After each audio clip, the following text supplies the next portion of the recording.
Hi, I'm Obsessing Again. Welcome to my second video on The Last of Us. This video will detail the newly established trio of Ellie, Joel and Tess, going past the quarantine zone and what isolation does to a man like Bill. She's lost a lot of men. Beggars can't be choosers.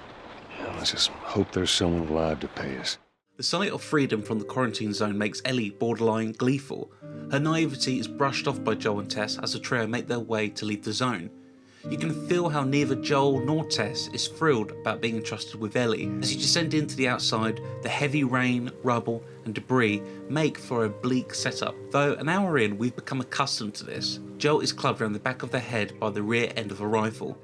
The gun's light casts a spotlight on Ellie as she brushes off the threat from two men. Her cool, calm persona is disposed of when we see them testing for any sign of being infected. And in typical Ellie fashion, we will come to love, she takes matters into her own hands by shivving one of the guards in the legs, forcing Tess and Joel to roll with the punches, so to speak. The preceding event is stealthy, using the rain and shadows to mask the sudden escape on foot. From Ellie attacking, it's the first instance of Joel putting his neck on the line to protect her, though at this point he's protecting the cargo, as opposed to the 14-year-old girl. Jesus Christ. Marlene set us up? Why the hell are we smuggling an infected girl? I'm not infected. No? What can't be ignored is her supposed immunity. 20 years on from the outbreak, and it seems like the consensus of mankind is just to move on from a cure and forging a life as they now know it. The light at the end of the long, tumultuous tunnel is gone for most, and yet there are still people looking for the light. The Fireflies are still keeping hope, and that is Ellie's destiny. To be potentially the answer to humanity's needs. And at the antithesis of her journey is Joel, a man who lost his faith in the world, life and people when his world was taken from him. Ellie pleads her case shortly after being disrupted by Fedra. Oh, shit. Tess, run. Run! Go! Go! After the escape, we are presented with this looming skyscraper leaning to one side. It presents the environmental design in such a unique way up to this point, searching for resources and just existing among the faded chaos of what life was like pre-outbreak, sheds light on a world Ellie isn't familiar with. Environmental design in the post-apocalyptic setting is something we've all likely experienced playing. Faded signs, trash, burnt out cars, all things universally expected. What I appreciate about The Last of Us is the way Mother Nature takes back. The outbreak provided a hard reset on Earth, buildings rotting away with overflows of greenery pouring through every gap. Cars, trucks, anything man-made are being put to lay amongst the weeds. It feels distinctive and honest to the world setting. As the sun is on the horizon, so too is the Capitol building. Our newly acquainted characters are beginning to forge a level of comfort from all the terrors the night before. The introduction of Ellie gradually made Tess reflect upon her own existence, but like this world, the harsh realities of Tess being bitten by the infected means her outcome is inevitable. She found purpose in fighting and caring for Ellie, and the notion that by getting her to the Fireflies could do a selfless act greater than any money shark, gun-running errand the streets could offer. Her realisation her fate is impending shows a selflessness that perhaps Ellie shed light on in her final moments. Becoming whole again with her final gunshots. Like many moments in this story, her death is fleeting. Hearing shots echo in the grandiose Capitol building. Her last act of biding time for Ellie and Joel was taking two Fedra soldiers down. When hurtling up the stairs, you can peer over, seeing her lifeless body limp in an outpour of gazing sunlight and gushing blood. Look, there's enough here that you have to feel some sort of obligation to me, so you get her to Tommy's. As the three become two, shootouts against Fedra and a brazen run down the stairs into the underground station. For Joel, he's past his last tether. Ellie's maturity is demonstrated in her openness to talk about Tess, trying to confront a blunt and emotionally closed off Joel, reminding himself that being attached only leads to pain and suffering. What quality of life is that?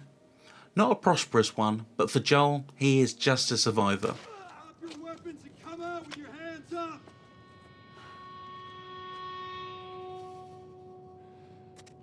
What the fuck? I can't believe we did that. Stop. The next segment of the game in looking for Bill is the moment Joel learns to ease up on the juvenile and vicarious Ellie. The warmer colours and quiet downtime, the moment the two can become acquainted. Ellie the cargo becomes Ellie the companion. Learning of her love of wanting to try arcade games, despite never having played one, must remind Joel of Sarah. Would you play this before? No. But I had a friend that knew everything about this game. But as Joel is still at odds with the notion of not wanting to be attached, to love or care, he moves on to the next building. Regardless of their relationship, Joel takes the paternal protective figure, even though he's not emotionally gushing, as she leans on his stature. As Joel falls into a booby trap, it will be the first time Ellie will be called upon to be the protector. Whilst they both need each other, she could easily try and make the run for it. Flailing in the air, it becomes increasingly noted how much he cares for him, regardless if it's reciprocated. In the world of The Last of Us, I'm sure there are many relationships of habit that are for the sake of just surviving. The Last of Us is a linear, narrative-driven game, and yet feels dense by this one simple inclusion. Visiting abandoned stores or just taking in breathtaking views can sometimes trigger optional dialogue. This is what elevates this game. The downtime from fighting infected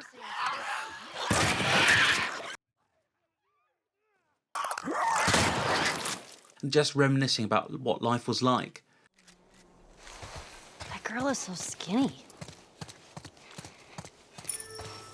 I thought you had plenty of food in your time. Oh, we did. Some just chose not to eat it. The narrative beats accelerate the story, but hearing about the jobs Ellie dreamed of or Joel's love of coffee binds the pair together. The thought of passing a chapter and missing the tidbit of information about these two is agonising. Even something as picking up comic books, it's Joel's gradual way of showing love by caring about Ellie's interests. Some of the finds will get a short grunt from Joel or Ellie remarking, "If anything, the downtime is more important than some of the main story beats." What is that? It's a joke book. No pun intended. Volume 2 by Will Livingston. Let's keep going. Well, here we are. You don't touch anything. And you close the door?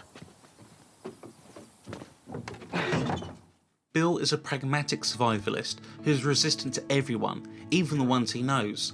The outbreak and years of isolation have made him scattish and understandably resistant to any outsiders. His paranoia and the introduction of a snarky teenager are beyond enough to tip him over the edge. His pessimistic view is undoubtedly a factor that's made him secluded from others. Walking around the town he has held jurisdiction on goes to show how well he is done fending off infection with little help from others. Bill's antagonistic demeanour is highlighted in the exchange with Joel on the whereabouts of Tess. How in the hell is Tess okay with this suicide mission? It's actually her idea. Really? Well, the broad's not as smart as I thought she was. But, fuck her. As Bill makes a snarky comment, it demonstrates the struggle Joel has in telling him about her death. I don't interpret it as Joel doing it from the kindness of not wanting to be the bearer of bad news. He just cannot bring himself to acknowledge her passing. In the timeline of this story, this is still a recent trauma, a gushing wound Joel can only deal with by rolling up his sleeves and moving on.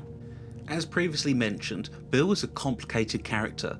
Something that I think is a deep insecurity is his situation with his partner. Learning of him being gay was very carefully implied, but his uptight behaviour could drive any partner away. From the time of the outbreak occurring in 2013 to now, the societal changes in Western culture are considerably more tolerant. At the outbreak, culture, tolerance and change would be frozen in time, and due to that, maybe this part of his personality and the loneliness made him more closeted. Whether it was intentional in the story or not, it would tap into why he is the way he is. Jesus. What, you know this guy or something? Frank. Who the hell's Frank? He was my partner. Seeing Frank's lifeless body elevated off the floor is another way this game grounds you in the moments of devastation. Bill's continuous rhetoric about, But let me tell you a story. Once upon a time, I had somebody that I cared about. A partner. Somebody I had to look after. And in this world, that sort of shit's good for one thing: getting you killed. Joel can empathise with his reasoning, but these distasteful comments are beyond how Joel feels. In addition, Bill has clearly driven his partner away, and over years of isolation, what quality of life did Frank even have? If opposites do attract, it wouldn't be a step too far to suggest Frank was the butterfly, longing for light and comfort, and Bill was the infuriated wasp, leaving Frank stung on life. Well, fuck him.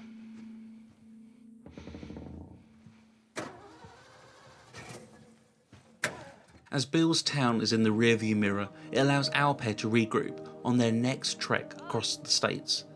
The painful relatability of this scene highlights that Ellie should not only be underestimated, but also that she's found a comfortable ground where she can joke with Joel.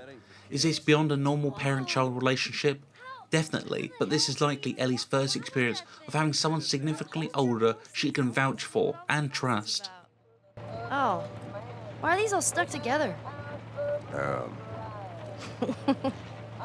I'm just fucking with you. Bye-bye, dude. Driving into Pittsburgh, Joel doesn't shy away from his past fully. Whilst there has still not been mentioned, he sheds light on a slightly nefarious past. I believe it's resistance to Ellie warming to him and not wanting her to idolise him or his actions, past or present.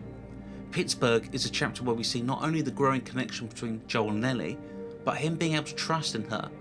She proved herself in the moments from meeting Bill that she's gone above and beyond. Their dynamic is blossoming, so much so that she begins to start sharing jokes.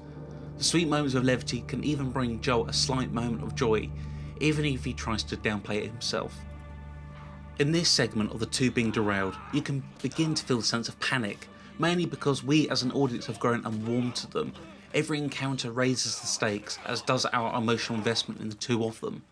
The next chunk of gameplay follows the two as they proceed through Pittsburgh, taking out infected, but mostly bandits. When walking through the hotel, it's melancholic seeing it with knee-high water and phones tethered to moss, as Ellie reenacts being a hotel worker. Stories she would have only heard by older people or seen in movies and TV, if she was lucky. Oh, I'll be checking in for one night, and I would like your finest suite, please. The hell are you doing? Why, yes, you can take my luggage upstairs. You are a weird kid. When seemed to be nearing the end of the hotel segment, Joel is fighting for his life. Choked out in the shallow puddle of water, it seems his time is up, until Ellie kills for the first time.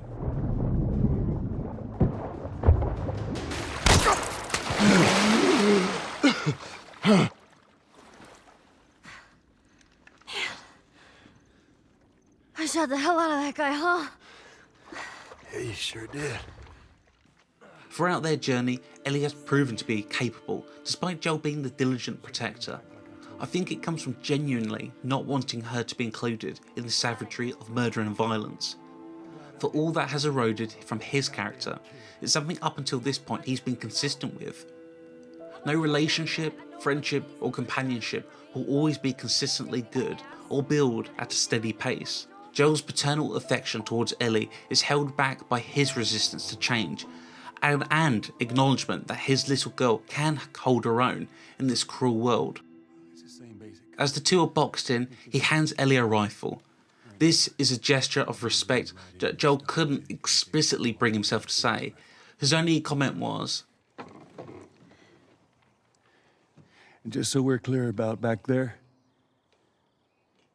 it was either him or me.